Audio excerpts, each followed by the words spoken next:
Então o Evangelho nós abrimos aqui, caiu no capítulo 11, capítulo 11, amar o próximo como a si mesmo. E uma mensagem, uma instrução dos Espíritos. Ela é um pouquinho longa, que é uma mensagem de Lázaro. Então eu vou ler um parágrafo e a gente começa o nosso estudo, porque temos muito assunto hoje também para falarmos aqui. Tá? Então vamos lá. Instruções dos Espíritos, item 8, capítulo 11, amar ao próximo como a si mesmo. O amor resume inteiramente a doutrina de Jesus, porque é o sentimento por excelência. E os sentimentos são os instintos elevados à altura do progresso alcançado.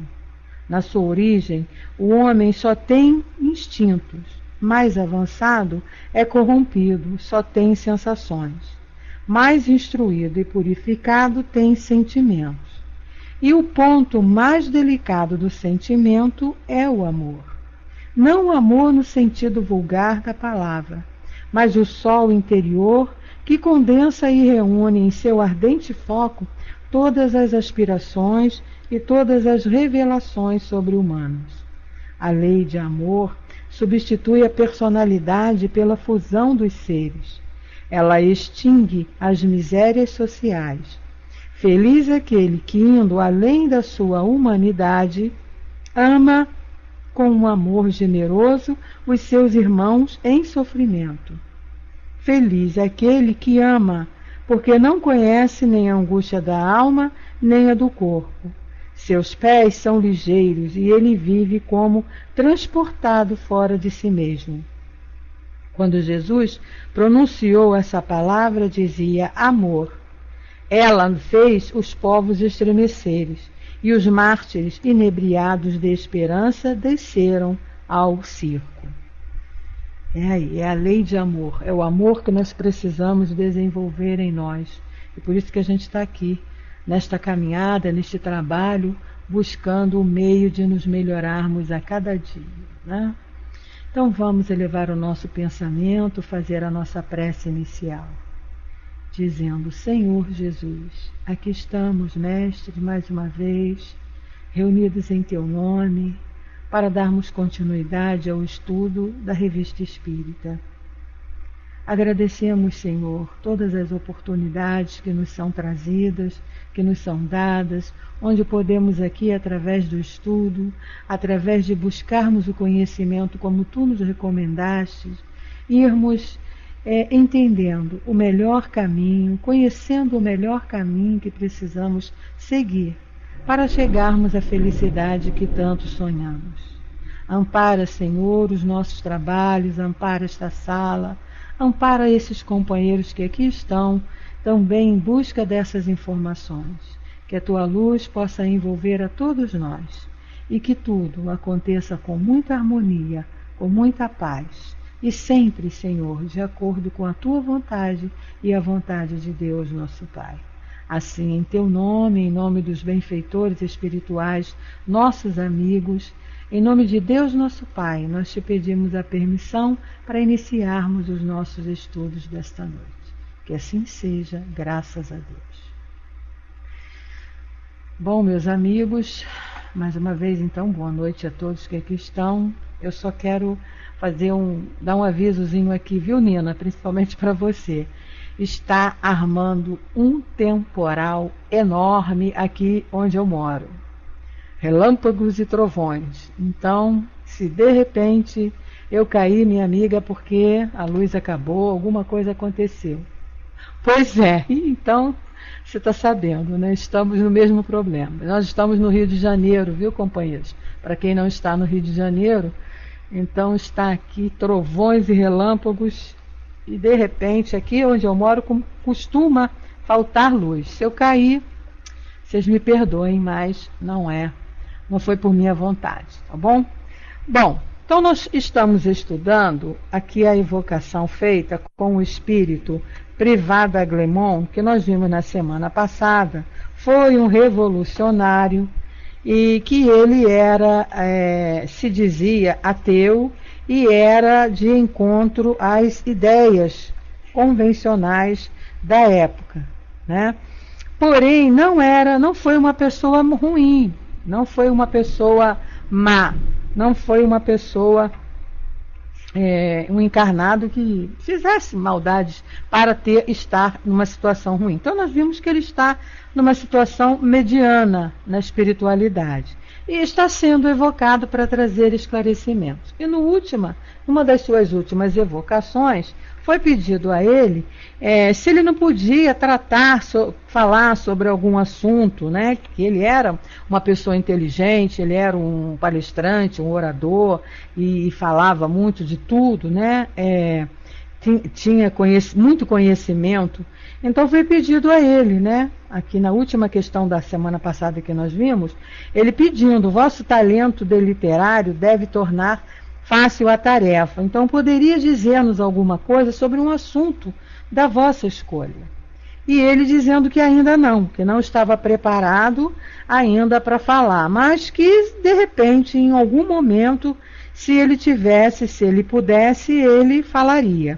E no finalzinho dessa resposta ele diz assim: só vos peço uma coisa, rogai a Deus, nosso soberano Senhor, que me conceda o perdão e o esquecimento da minha inutilidade na terra.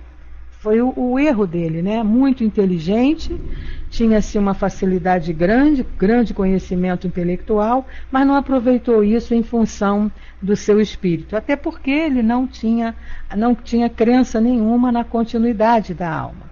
Então ele está dizendo aqui: infeliz daquele que não a desempenha com fé, tendo em vista que cada homem tem a sua missão aqui, né? Então ele dizendo: cada um de nós não nascemos à toa, temos uma missão. E ele fala: infeliz daquele que não a desempenha com fé e religiosidade. Orai, orai a Deus. E aí a gente então hoje vai entrar na terceira conversa que ele tem lá com os evocadores na Sociedade Parisiense, com Kardec. Então ele diz assim: há muito tempo estou aqui. Prometi dizer alguma coisa e direi. Sabeis, amigos, que nada é mais embaraçoso do que falar assim, sem preâmbulo, e atacar um assunto sério. Um sábio não prepara suas obras senão depois de longa reflexão, após haver amadurecido longamente o que vai dizer, aquilo que vai empreender. É o Privat falando, né, a respeito do pedido que foi feito a ele de fazer um comentário, fazer uma espécie de uma palestra sobre determinado assunto. Então ele está explicando: quanto a mim, lamento bastante não ter ainda encontrado um assunto que seja digno de vós. Só vos posso dizer puerilidades.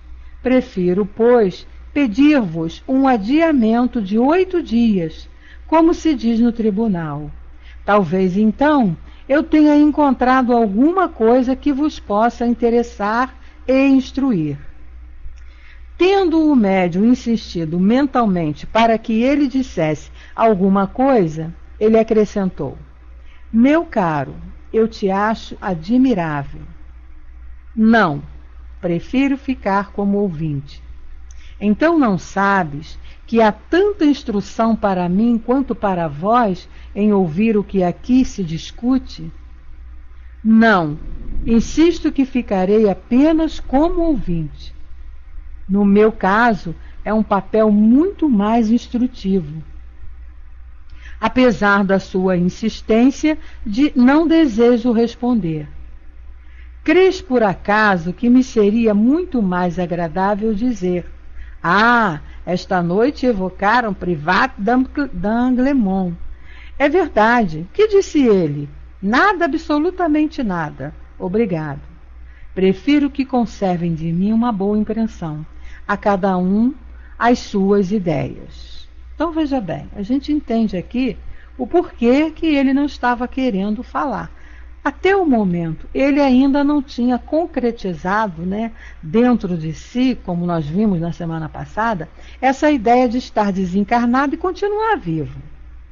Ele já estava consciente que estava desencarnado, mas ele estava no processo de reconhecimento que todo o seu trabalho, enquanto encarnado, todas as palestras que ele fazia, todo o combate que ele tinha feito à sociedade da época, os costumes, as ideias, tinha sido em vão, como ele nos falou lá no finalzinho. Quer dizer, então ele reconhece aí que tudo que ele, ainda que ele tenha conhecimento para falar, não vai ter utilidade.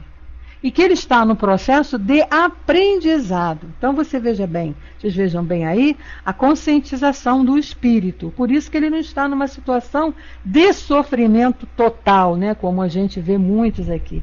Ele está sofrendo? Tá. Mas está um sofrimento consciente. Ele sabe por que está passando por essas dificuldades.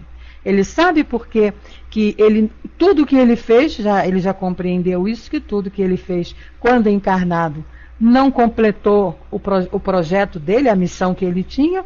Então ele agora, através desse entendimento, ele está tentando se melhorar, está tentando ser útil.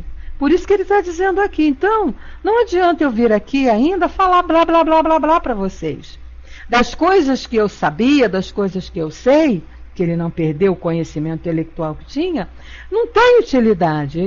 Como ele fala aqui, não adianta eu vir para cá falar de puerilidades, que não vai ter utilidade. Então, é como se ele estivesse dizendo, me deixe amadurecer, me deixe ter mais conhecimento, para que eu possa realmente trazer alguma coisa de útil para vocês. Então, aí passado mais alguns dias, né, nós vamos entrar então numa próxima outra comunicação que ele veio fazer. E aqui diz assim, uma comunicação espontânea. Quer dizer, ele não foi evocado. Veio e seria a quarta conversa no dia 30 de setembro, já uns dias bem adiante. E ele diz, eis que finalmente o Espiritismo faz um grande barulho por toda parte. E eis que os jornais dele se ocupam, de maneira indireta, é verdade, citando fatos extraordinários de aparições, de batidas e etc.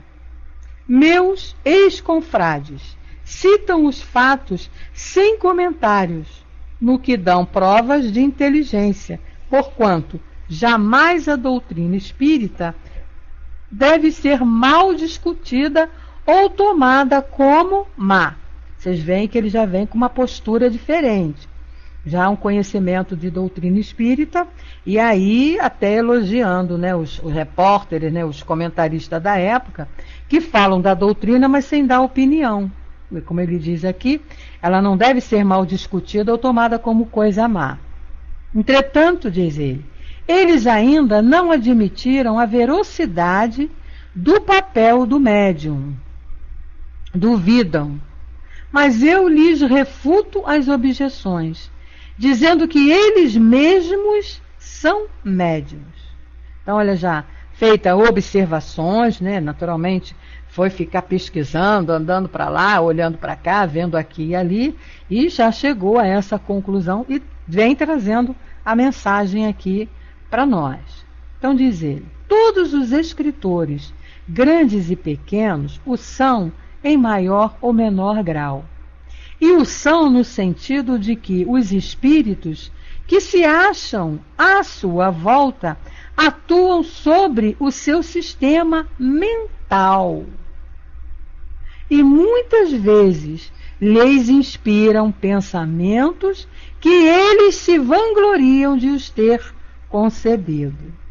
Olha aí, ele trazendo uma informação importante para nós. Todos os escritores, grandes e pequenos, o são em grau maior ou menor, ou seja, médiums. Está bem claro aqui, porque ele diz, dizendo, eles mesmos são médiums. Então ele está falando aqui dos escritores que falam da doutrina. E aí ele está dizendo por quê? Grandes ou pequenos são em grau maior ou menor? Por quê? Porque os espíritos estão ali, junto a eles, né? E trazendo ali, inspirando pensamentos que eles não sabem que são inspiração dos espíritos e acham que isso é deles. E aí ele continua com a sua informação. Certamente jamais acreditariam que Privat d'Anglemont, espírito leviano por excelência, tivesse resolvido esta questão. No entanto, não digo senão a verdade, e como prova dou uma amostra muito simples. Quer dizer, ele, quando encarnado, não acreditava em nada disso, não é? Não acreditava nem na continuidade da alma. Como é que ele agora, ninguém acreditar que ele agora, né, como ele mesmo se denomina ali, um espírito leviano, fosse ter credibilidade se ele fosse falar isso? E aí ele vem e diz que vai dar uma amostra muito simples, né, de que ele diz a verdade. Ele diz: como é que depois de haverem escrito durante algum tempo, eles se acham numa espécie de superexcitação e num estado febril pouco comum? Era a situação que ficavam os escritores, né, que falavam, que estavam escrevendo a respeito lá dos assuntos. Dirias que é o esforço da atenção? Mas quando estás muito atentos numa coisa, contemplando um quadro, por exemplo, sentis febre? Não, não é mesmo. É necessário que haja outra causa. Muito bem. Repito que a causa está na modalidade de comunicação existente entre o cérebro do escritor e os espíritos que o rodeiam. Então ele quer dizer aí que não é o fato deles estarem atentos, prestando atenção no que estão escrevendo, que vão lhe causar essa superexcitação e esse estado febril. Mas sim porque existe aí uma ligação dos espíritos através do cérebro daqueles escritores, que ele está colocando aqui, que tem um grau de mediunidade. E aí ele continua: agora, meus caros confrades, chicoteai o espiritismo, se isso vos parece correto. Ridicularizai-o, ride.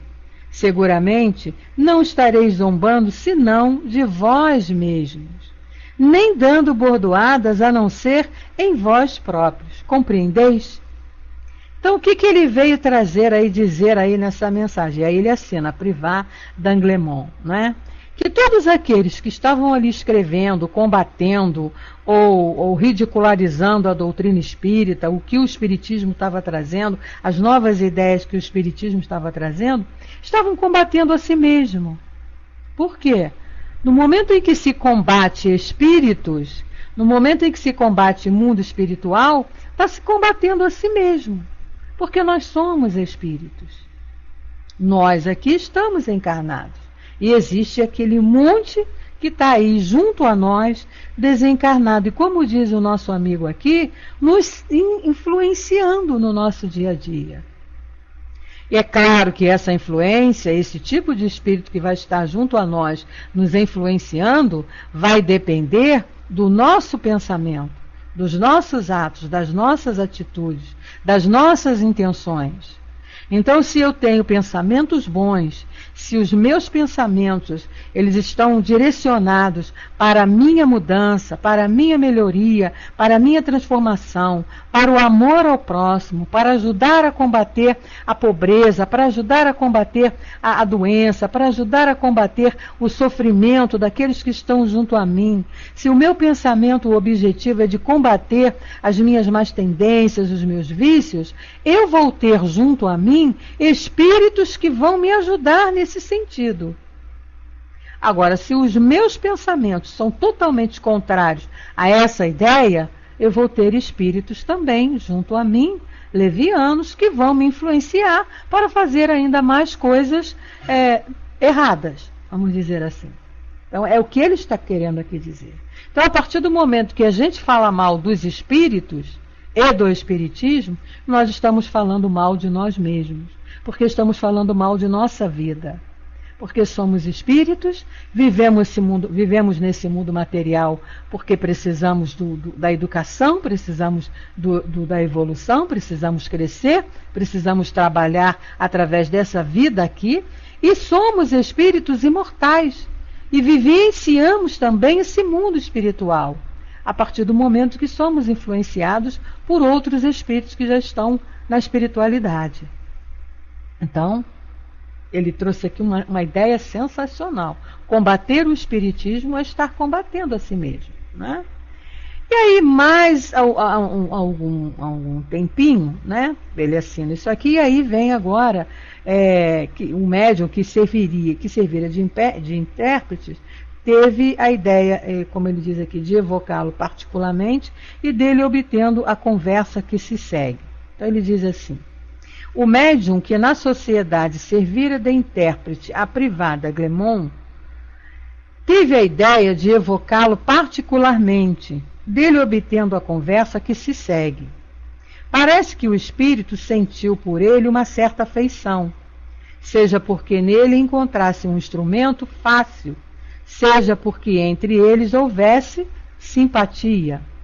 Este médium é um jovem estreante na carreira literária e seus promissores ensaios prenunciam disposições que, por certo, Privat terá prazer em encorajar. Então, olha aí a sintonia dele como escritor com esse médium que era escritor também. E por conta dessa sintonia, dessa afinidade de ideias, eles tiveram essa conversa aqui, que nós vamos então agora ver quanto informações boas vêm para nós aí. E aí tem a evocação, e diz Privat: eis-me aqui, já estou contigo há algum tempo. Esperava essa evocação de tua parte. Fui eu que há pouco tempo te inspirei alguns bons pensamentos. Isto era, meu caro amigo, para te consolar um pouco e fazer-te suportar com mais coragem as penas deste mundo. Pensais então que eu também não tenha sofrido muito mais do que imaginais? Vós que sorrieis de minhas excentricidades?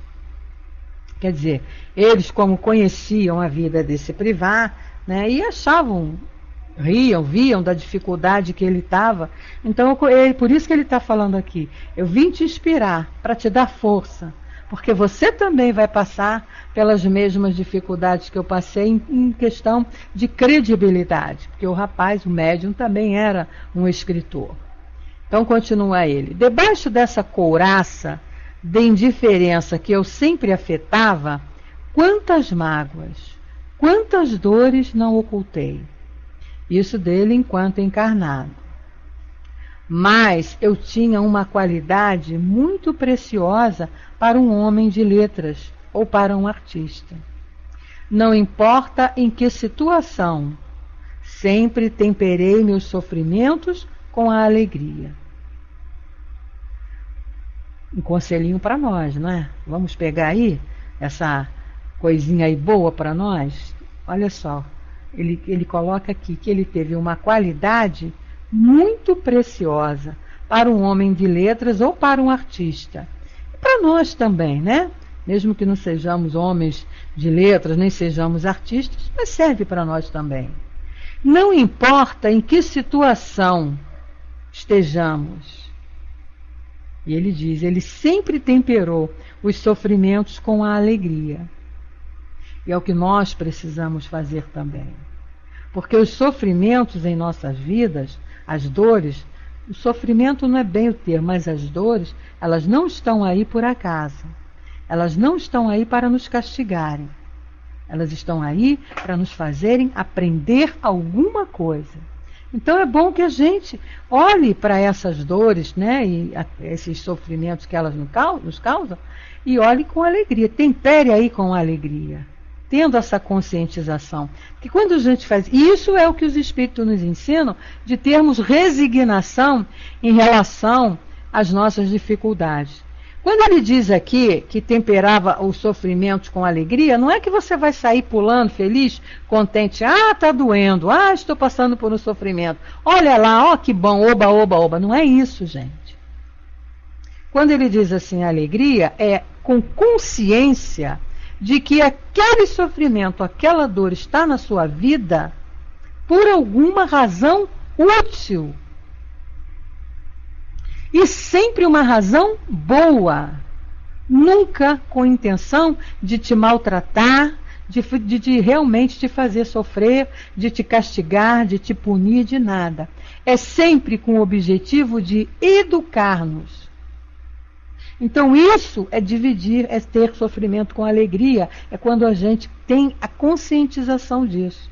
Se está doendo, é para me chamar a atenção de alguma coisa que eu estou fazendo que não é bom para mim.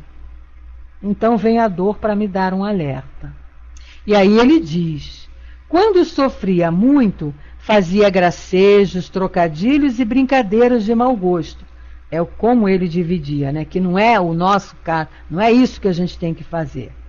E ele vai explicar aqui mais adiante. Vamos acompanhando que vocês vão entender. E aí ele diz, quantas vezes a fome, a sede e o frio não me bateram à porta? E quantas vezes não lhes respondi com uma longa e alegre gargalhada? Gargalhada fingida, dirás.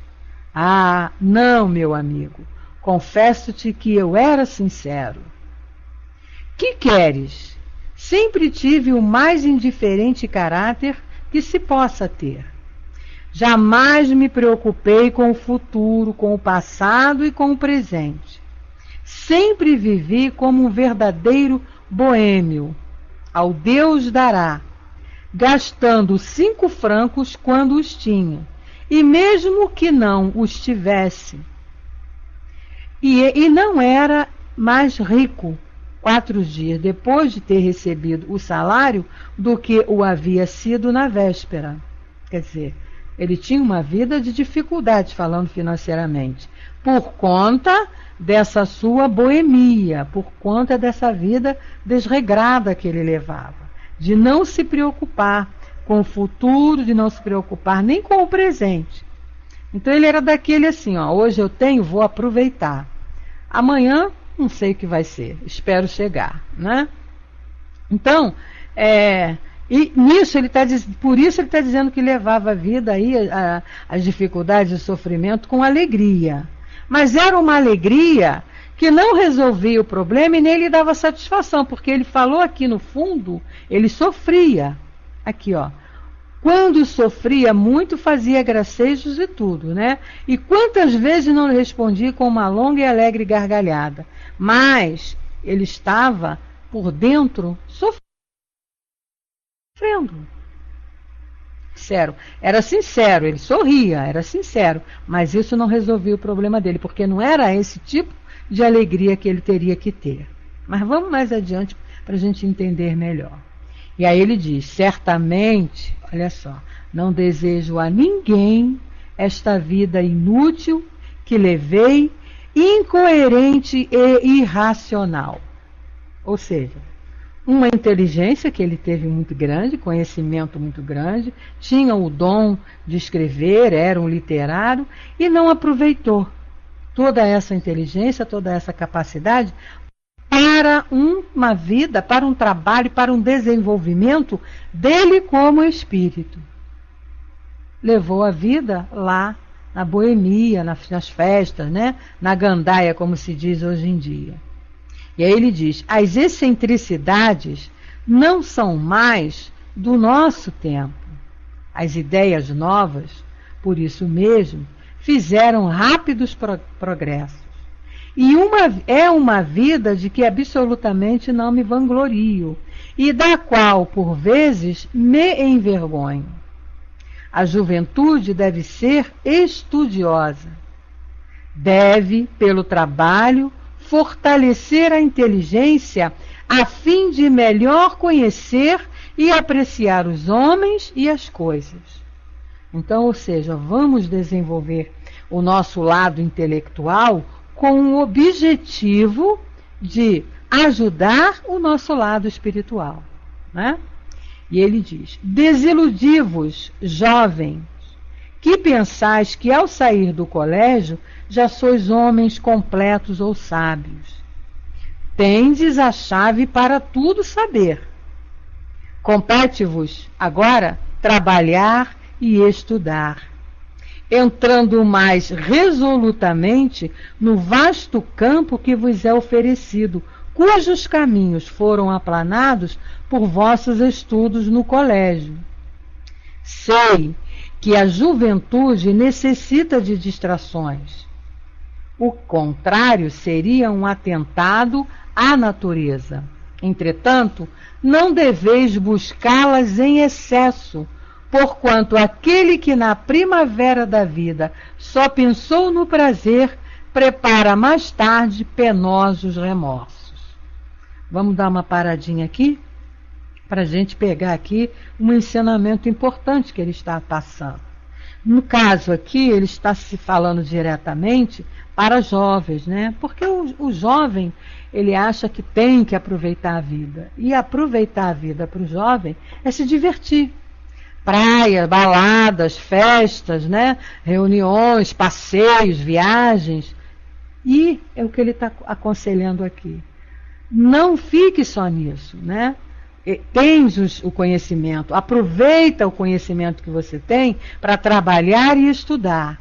Agora, ele também vem dizendo, ele não está dizendo aqui, não está aconselhando, que você não se divirta, mas tenha moderação. É o que a doutrina nos ensina, né? As pessoas muitas vezes acham que para ser um religioso é necessário se afastar da vida. É necessário se afastar do lazer. É necessário não ter mais prazer na vida. Não é isso que Jesus nos ensinou. Não é isso que os espíritos vieram esclarecer através da doutrina espírita. Se existe o lazer, se existem as diversões, é porque elas são necessárias para nós. Ainda no estágio em que nos encontramos, essas diversões e esse lazer que estão à nossa volta é o que nós precisamos. Então a gente não tem que se isolar de tudo, não ir mais a uma festa, não ir mais a uma reunião de amigos, não ir mais a uma praia, não ir a um futebol, não ir a um evento, assistir um show. Não, isso não está proibido. Agora, é preciso que a gente tenha moderação, como ele diz aqui, ó. Deveis buscá-las sem excesso. Não colocar isso como prioridade, mas sim como um meio mesmo de diversão e de lazer. Então, em primeiro lugar, está o nosso compromisso de trabalho, o nosso compromisso conosco mesmos, como espíritos imortais que somos, de buscarmos a nossa transformação e a nossa melhoria.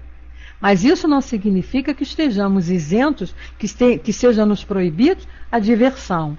Agora, é preciso saber procurar essa diversão e esse lazer.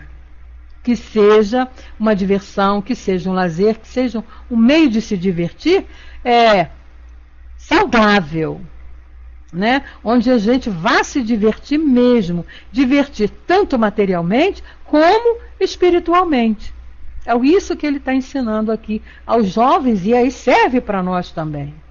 A gente não precisa deixar de fazer as coisas boas, se divertir, passear, viajar, porque estamos numa tarefa dentro de uma casa espírita, por exemplo, porque passamos a ser espíritas, que muita gente tem essa mania, né? Não só espírita, toda religião, né? As pessoas acham que tornou-se aquele religioso que tudo do mundo não presta. Inclusive existem crianças que dizem, eu não sou mais do mundo, porque não participa mais de nada da vida material. E isso não é o correto. Se a gente está aqui nesse mundo material, a gente tem que participar, a gente precisa participar. Agora, é como o companheiro está falando aí, com moderação. Como ele diz aqui, para a gente não gastar tudo na primavera e depois, quando chegar o inverno, a gente está em sofrimento. Então ele diz assim, então que a experiência e as necessidades deste mundo lhe ensinam que os momentos perdidos jamais se recuperam. Gente, essa frase aqui é importantíssima. Momentos perdidos jamais se recuperam. O minuto que você está vivenciando agora, ele vai passar e você não vai conseguir buscá-lo mais. Já passou. Se você não aproveitou para o teu crescimento, para o teu desenvolvimento, para a sua transformação, para a sua melhoria, você está perdendo tempo. Vamos jogar isso para uma encarnação. Esse minuto que ele diz aqui, esses momentos perdidos, vamos levar para a encarnação, que foi o que aconteceu com ele. A conclusão que ele vai chegar lá no final é justamente essa. Ele perdeu toda uma encarnação por conta dessas ideias pueris, que não lhe acrescentaram nada. Ele está agora com um aprendizado. Eu digo que, de uma certa maneira, acrescentou sim. Pelo menos ele está tendo reconhecimento agora, né, na época que foi evocado e que esse fato se passou, ele estava tendo um aprendizado de que tudo aquilo que ele fez não foi bom para ele. Não é? Então ele estava se conscientizando disso e vindo aconselhar aqueles que estavam ali para ouvir. Então ele diz: os moços necessitam de leituras sérias. Muitas vezes, os autores antigos são os melhores, porque seus bons pensamentos sugerem outros. Eles deviam evitar principalmente os romances, que apenas excitam a imaginação e deixam vazio o coração. Aí ele já está se especificando num ponto, porque era a área dele, né, de escritor. Os romances não deveriam ser tolerados, senão como distração, uma vez ou outra, e para certas senhoras que não têm algo melhor a fazer. Olha só, um escritor de romances falando isso. Agora vamos trazer para o nosso lado, né? Aqui para o nosso campo espírita, o que a gente tem de livro aí, intitulado Um Espírito, e pode até ter sido mesmo, ditado por um espírito, mas é bom que a gente também tenha esse cuidado. Romances devem ser lidos uma vez ou outra como distração. Por quê, meus amigos? Porque ali nós encontramos uma visão, às vezes, truncada, conceitos completamente truncados em relação à realidade. E aí nós conhecemos, eu conheço mesmo, pessoas que só querem ficar lendo esse tipo de romance. Ficam lendo porque é bom, porque é gostoso, porque é legal, e lê aquilo, e esquece de vir buscar um estudo mais aprofundado da doutrina, até para identificar o que é certo e o que é errado nesses romances que a gente lê por aí. Então está sendo um conselho aqui de uma maneira indireta para nós. Então ele fala, novamente eu vou ler o pedacinho, ó. Os romances não deveriam ser tolerados, senão como distração. Então lá uma hora você lê um romance, mas leia com esse pensamento. Isso aqui é um romance. Romance significa uma história de ficção. Uma história que não é real. É uma história. Um fato criado por alguém, baseado, né, nas experiências que teve, mas é uma história, não é uma realidade. O próprio contador de histórias aqui, o próprio escritor, está falando isso. E é verdade, o conceito de romance é esse. Quem estuda aí teoria literária, quem se aprofundou para o campo da literatura, sabe disso. Existem até técnicas para se escrever romances para chamar a atenção do leitor, ou seja, para prender o leitor.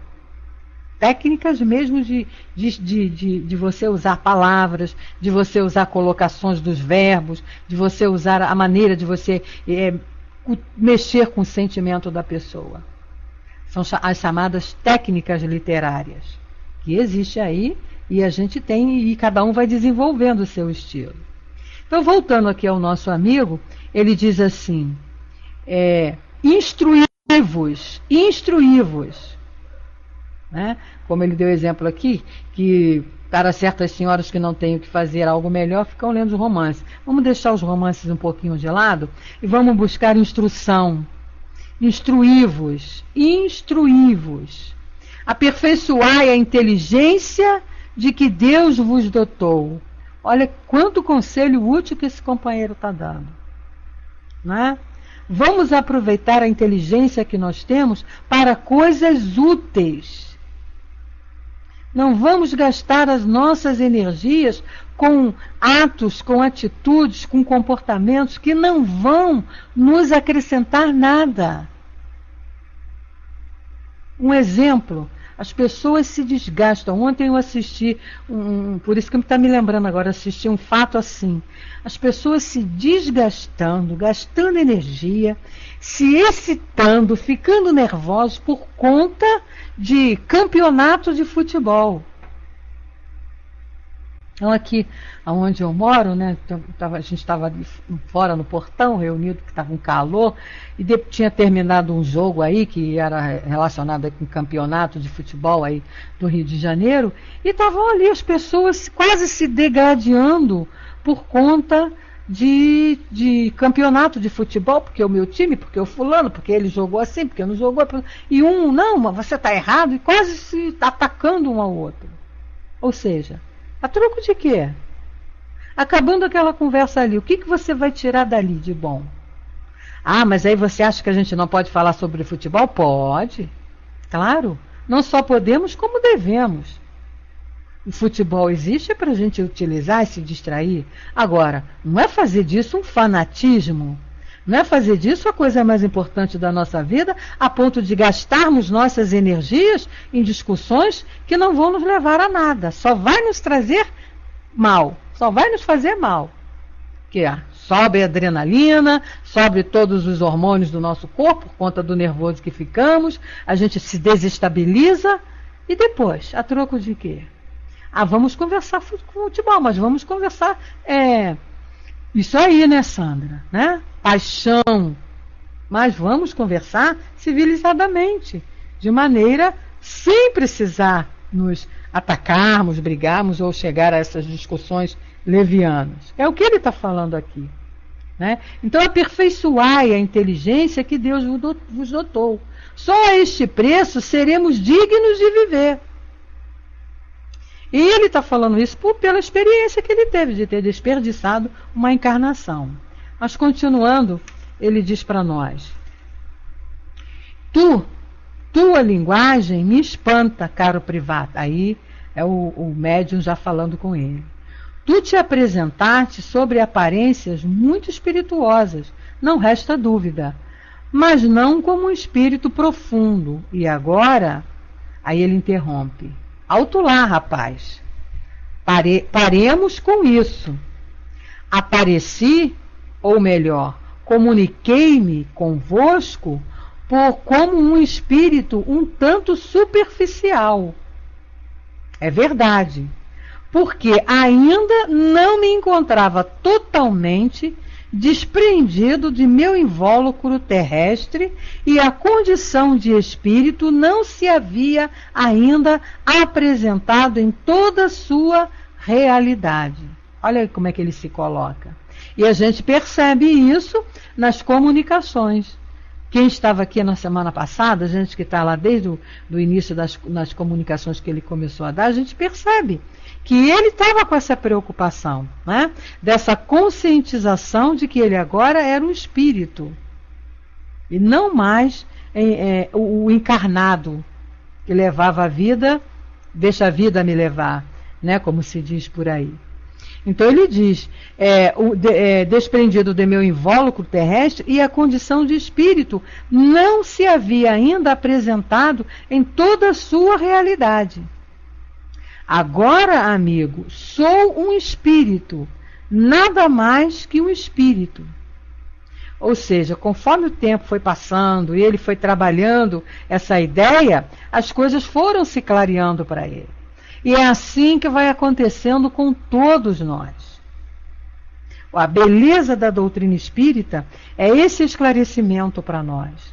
O fato de, se por acaso agora, né, aqueles que estão na ignorância desse conhecimento, aqueles que não têm essa ideia de que são espíritos e que vão continuar vivos e que a vida continua apenas sem o corpo material, não vão ficar desamparados. Como ele falou aqui na semana passada, nós vimos, existiam os mentores junto a ele. E a partir do momento que você se propõe a enxergar, a buscar ali na situação que você se encontrar ainda de sofrimento, de dor, né, por conta do desencarne e da ignorância, da falta do conhecimento, é o período de perturbação que nós passamos quando desencarnamos, né? Esse período de perturbação vai depender justamente desse conhecimento que a gente tem, ou que não tem.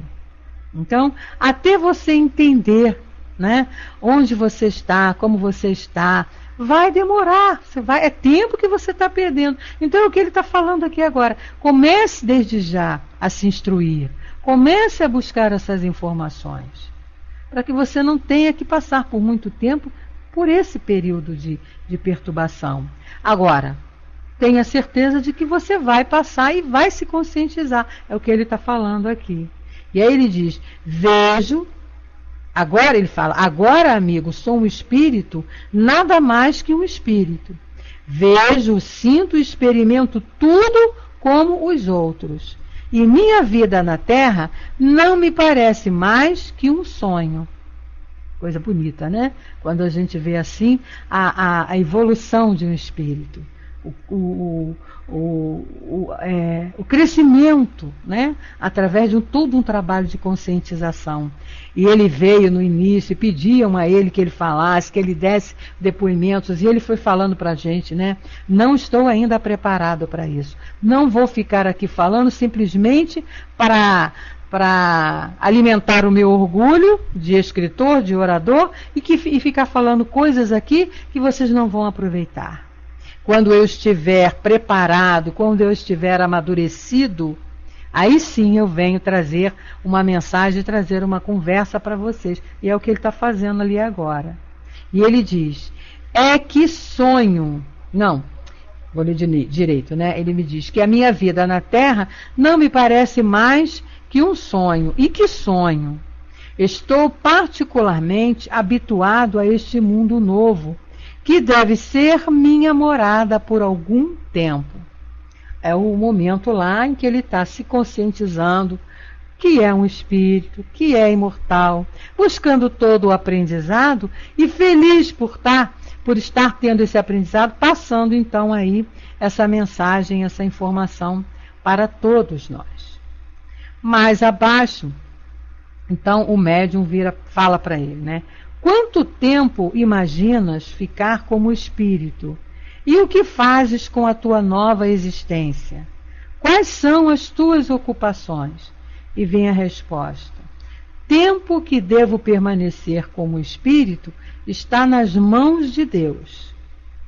E haverá de durar, tanto quanto posso conceber, até que Deus julgue minha alma bastante depurada para encarnar numa região superior. Ele já está se preparando, está evoluindo, está buscando conhecimento, está se conscientizando das besteiras que fez e está tentando consertar, está tentando acertar. Então ele tem a certeza, porque já desenvolveu essa fé em Deus, coisa que ele não tinha quando era encarnado, porque nem conhecia Deus, nem acreditava em Deus. Nós vimos isso aqui na semana passada, mas agora essa conscientização já está chegando. Então, ele está aqui, ó, é nas mãos de Deus a minha vida. Não sou eu que vou determinar. Quando, no caso aí, quando ele fala nas mãos de Deus, a gente sabe, né? Quando a lei que eu preciso me acertar, a lei que eu preciso refazer aquilo que eu fiz de equivocado numa encarnação, então eu vou me preparar. Quando chegar esse momento que eu estiver preparado, é o que ele está dizendo aqui, eu vou voltar. E aí ele diz, quanto às minhas ocupações, são quase nulas. Ainda estou errante, como consequência da vida que levei na Terra, daquela vida que ele falou para nós aí, totalmente desregrada.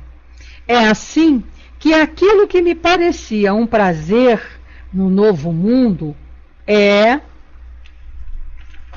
eu virar a página aqui, é agora uma lástima para mim. Vamos dar uma paradinha aqui, porque isso aqui serve para nós como um ensinamento muito importante.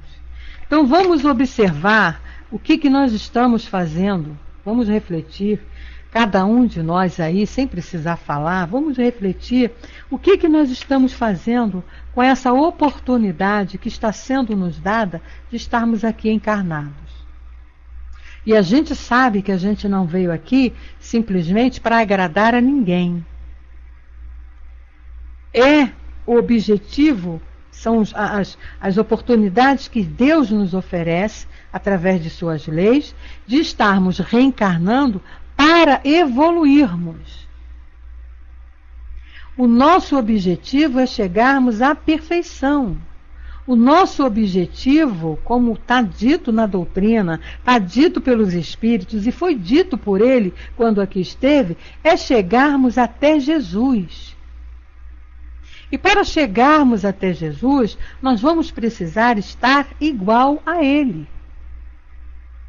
Porque Ele falou isso para nós. Nós teremos que crescer, que evoluir, para chegarmos até Ele. E Ele estaria nos esperando. Falou com uma linguagem simbólica, na época que precisava ser, de acordo com o nosso conhecimento. Ele nos disse lá: eu vou preparar o reino de Deus para receber-vos. Então, e Ele está lá. Ele já fez todo esse trajeto que nós estamos fazendo, Jesus já fez. E nós estamos aqui fazendo esse trajeto para chegarmos até Ele um dia. E não vamos chegar até Ele e vamos ficar sentadinho lá do lado dele, ouvindo Ele contar histórias para nós, não. O nosso futuro, o projeto, né, que Deus tem para todos nós, é sempre de progresso, de trabalho.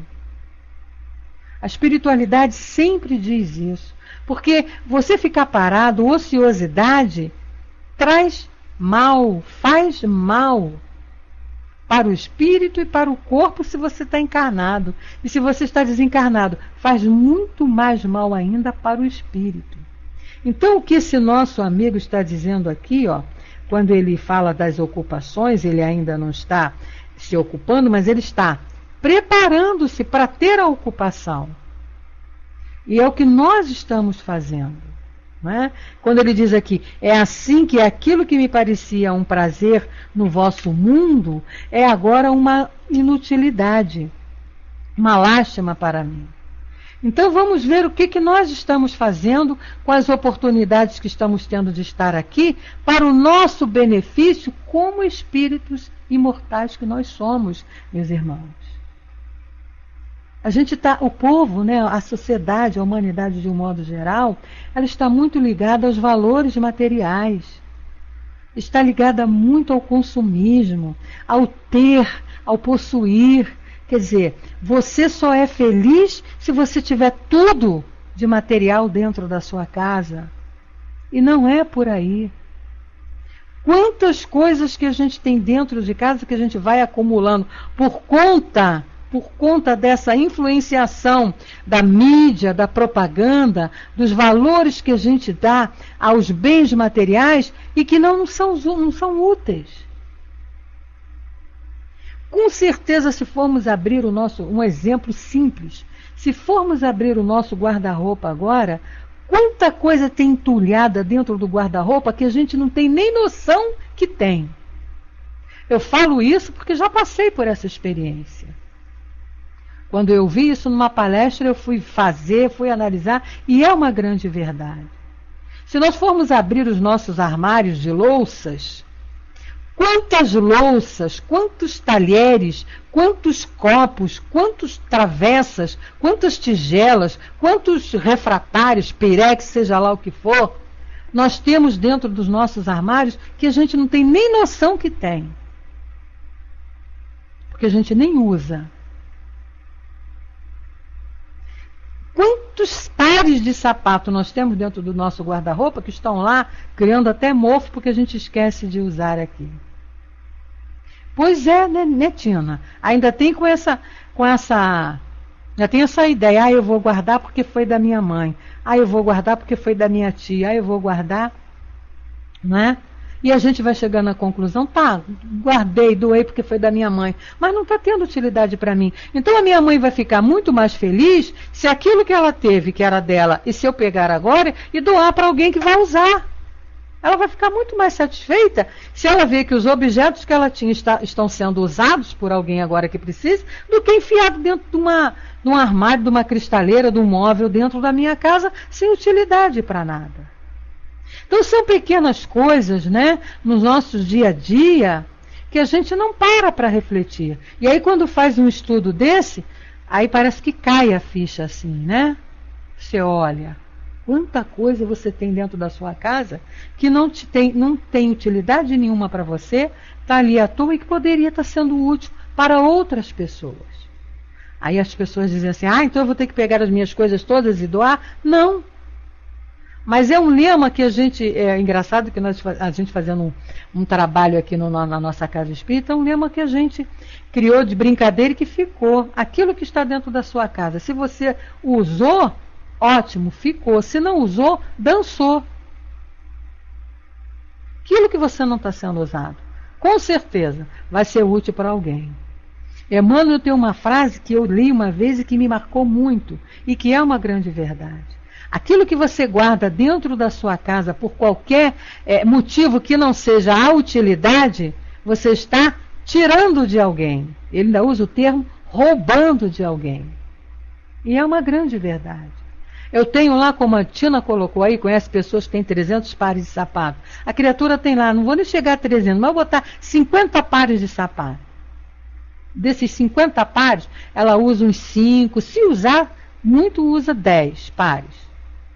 Os outros 40, está lá. Que poderiam estar no pé de alguém que não tem nenhum par. Então, quando eu estou guardando esses 40 pares de sapato dentro da minha casa, com a desculpa de que, uma hora eu vou usar, uma hora eu vou precisar, então, aquelas pessoas que são mais gordinhas, né, guardam as roupas esperando que um dia vai emagrecer para poder usar. Quando emagrece, aquilo já até saiu de moda. Isso você está deixando de acolher, de amparar, às vezes, aqueles que precisam. E é isso que a gente tem que ter esse cuidado. É isso que esse companheiro está falando aqui para nós.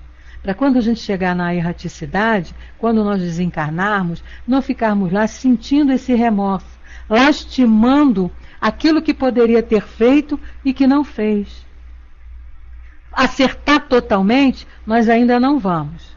Estamos por etapa. Mas que a gente chegue na espiritualidade com um remorso menor, né? Com menos coisas para a gente pensar que poderia ter feito e não fez. Principalmente nesse aspecto do dividir com o outro aquilo que você tem.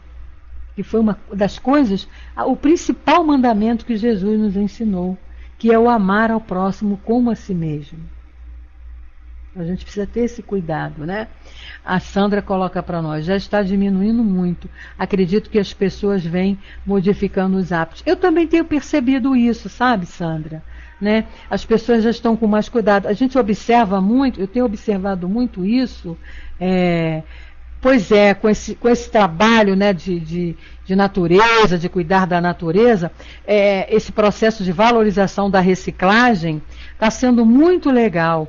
E outra coisa que eu tenho observado também, as pessoas, nas compras dos supermercados, né? Antigamente a gente via as pessoas fazendo os estoques por conta de inflação, por conta disso, por conta daquilo. Hoje a gente já não vê mais tanto isso. As pessoas já estão com aquela preocupação de comprar realmente aquilo que elas estão consumindo. E é assim, de grão em grão, que a gente vai se educando. Nesses pequenos atos do nosso dia a dia, nessas atitudes que a gente vai tendo, nas coisas pequenas. A gente não tem que ficar esperando as coisas grandiosas, né? Mas sim as coisas pequenas, para poder realizar a tarefa que cada um tem que realizar consigo mesmo, que é justamente de trabalhar essas coisinhas aí, e com isso está trabalhando o orgulho, está trabalhando o egoísmo, né? Porque uma pessoa que tem 300 pares de sapato, como a Tina colocou ali para nós, não é possível. Nem que ela usasse um por dia, ela leva muito tempo para usar os 300 pares. Então, era bom já trabalhar, né, o egoísmo e dividir um pouquinho esses pares de sapato aí, né, Tina? Fala para ela isso. Fala essa frase de Emmanuel para ela, que ela está roubando de alguém que tem, que precisa. E aí, para encerrar aqui o comentário do nosso amigo, da Glemon, ele diz assim: sim, é verdade. Eu gostaria de ter uma ocupação séria, interessar-me por alguém que merecesse a minha simpatia, inspirar-lhes bons pensamentos. Mas, meu caro amigo, já conversamos bastante e, se me permitires, vou retirar-me. Adeus. Se necessitares de mim, não receeis chamar-me. Acorrerei com prazer. Coragem e seja feliz. Olha só que aprendizado que esse companheiro trouxe para nós nessas 2 semanas que nós estamos estudando aqui sobre ele, né? Aqueles companheiros que não vieram, não participaram na semana passada e não tiveram assim um estudo completo, é um estudo de um espírito chamado Privada Glemon, que está na Revista Espírita, de dezembro de 1959. Eu aconselharia a todos a lerem, né? A todos com mais calma, pegar lá quem tem a Revista Espírita, e quem não tem pode procurar aqui nos sites aqui na internet, que vocês vão achar sites aí que tem a revista para você dar uma lida e observar, né, o comportamento desse companheiro, os conselhos que ele veio nos dando. Vai ser sempre útil para todos nós. Sempre, sempre. E o mais importante, né, não é só termos esse conhecimento, não é só olharmos isso aqui e ler lindo, ai que maravilha, que bonito, mas é achar isso tudo muito bonito e falar assim, bom, agora eu vou me esforçar para vivenciar esse ensinamento aqui. Vou colocar o conselho desse companheiro, que eu achei importantíssima, né? Essa última frase que ele diz aqui, ó. É assim que aquilo que me parecia um prazer no vosso mundo é agora uma lástima para mim. Vou trabalhar para que eu não chegue na espiritualidade achando que os meus atos e as minhas atitudes de agora sejam uma lástima. É isso que a gente tem que tirar desse ensinamento, desse estudo com esse companheiro. Refletir, olhar para dentro de nós mesmos, analisarmos o que estamos fazendo com essa maravilhosa oportunidade de estarmos aqui encarnados para nos melhorarmos. Essa é a lição que a gente aprende aqui com esse companheiro. Serve de exemplo para todos nós. Bom, a gente está encerrando o nosso trabalho, o nosso estudo. Nosso tempinho ali já está até vazado já. Nós vamos encerrar então fazendo a nossa prece. Tenho não, querida, está tudo tranquilo. Pode completar aí o relatório. Nós vamos fazer então a nossa prece de encerramento e vamos esperar. Eu vou botar uma musiquinha, a gente vai esperar tranquilamente aí a reunião pública que vai ser transmitida diretamente do Centro Espírita Leon Denis, que é um estudo sobre mediunidade. Sempre um tema muito bom para todos nós. Porque como o nosso companheiro falou ali, e Kardec nos fala isso lá no Livro dos Espíritos, todos nós somos médiuns. Uns num grau maior, outros num grau, mas todos nós somos médiuns. Obrigada a você, Sandra, pela presença, pela participação. E foi bom porque a chuva caiu, mas não atrapalhou nossos estudos aqui, né? A luz não faltou.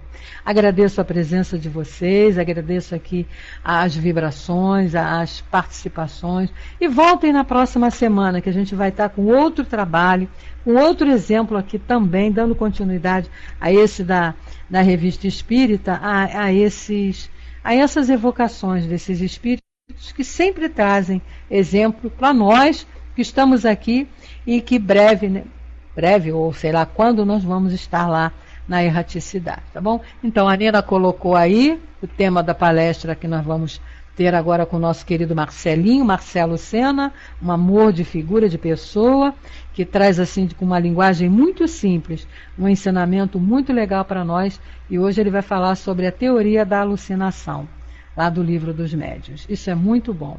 Vamos então fazer a nossa prece e liberar o microfone para que o Centro Espírita Leon Denis daqui a pouco entre aqui transmitindo essa palestra. Então vamos dizer: Senhor, só temos a te agradecer, Mestre, por esses momentos que com certeza, amparados pelo teu amor, amparados pelo teu equilíbrio e principalmente pela tua sabedoria, Senhor, podemos fazer nossos estudos, recebendo assim informações importantes através do companheiro citado na Revista Espírita. Que todo esse ensino, Senhor, possa ser útil para todos, que todos nós, fortalecidos por Ti, pelo Teu amor, possamos sair daqui levando muito desse ensinamento e tendo muita força e muita coragem, Senhor, para a prática do dia a dia. Pois sabemos que só através desse vivenciar essas experiências, vivenciar esses exemplos, vivenciar tudo isso que a doutrina nos oferece, nos ensina, é que nós vamos conseguir a felicidade que tanto sonhamos. E um dia, Senhor, podermos estar junto a Ti, dando continuidade a essa tarefa maravilhosa que é o progresso de todos nós e o progresso desse universo imenso e lindo criado por Deus. Assim, Senhor, pedindo uma luz envolvendo a todos os companheiros que aqui estiveram presentes e que aqui estão, que possam receber nesse momento a paz do Teu coração, fortalecendo a todos nós. E que seja em Teu nome, em nome dessa espiritualidade amiga, mas acima de tudo em nome de Deus, que possamos dar por encerrados nossos estudos da Revista Espírita no momento. Mas continue conosco, Senhor, pois ainda precisamos muito da Tua luz em nossas vidas.